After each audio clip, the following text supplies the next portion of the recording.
అందరికి చేసేవాళ్ళు తెలంగాణ ప్రజలారా. ఈ క్రాంతి గాంధీ మిలియన్స్ డాలర్స్ వచ్చానంట, ఒకసారి వినండి. 1,00,000 కోట్లు వీళ్ళ జోలకే పోయినాయి అని అనుకుందాం. మరి కాళేశ్వరంలో కూలినటువంటి మేడిగడ్డ ఏదైతే ఉందో అది ఎట్లా కట్టిర్రు? ఎవల పైసలతో కట్టిర్రు అవి?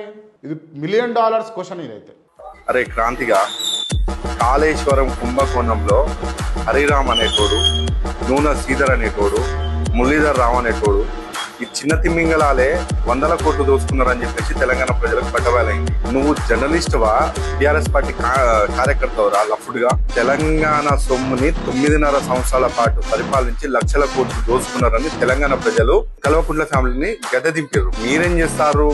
94,000 కోట్ల ప్రాజెక్టుల 1,00,000 కోట్లు ఎట్లా దోచుకుంటారని చెప్పేసి తెలంగాణ ప్రజలని మోసం చేస్తారు మీరు. తెలంగాణ ప్రజలకు ఇప్పటికి కూడా తెలుసు, మేధావి వర్గానికి కూడా తెలుసు, 9.5 సంవత్సరాల పాటులా 1,00,000 కోట్లు దోచుకున్నది కల్వకుంట్ల ఫ్యామిలీ అని. మీలాంటి మోచేతి నీళ్ళు తాగేటోళ్ళు కూడా తెలంగాణ సొమ్ముని ఈ రూపంలో పైసలు తీసుకొని వీడియోలు చేసుకుంటా తెలంగాణ ప్రజలను ఇప్పటికి కూడా మోసం చేస్తారు. దుర్మార్గుడా. జర్నలిస్టు అంటే నిత్యం ప్రజల కొరకు ప్రశ్నించాలా లంగా, అర్థమైందా?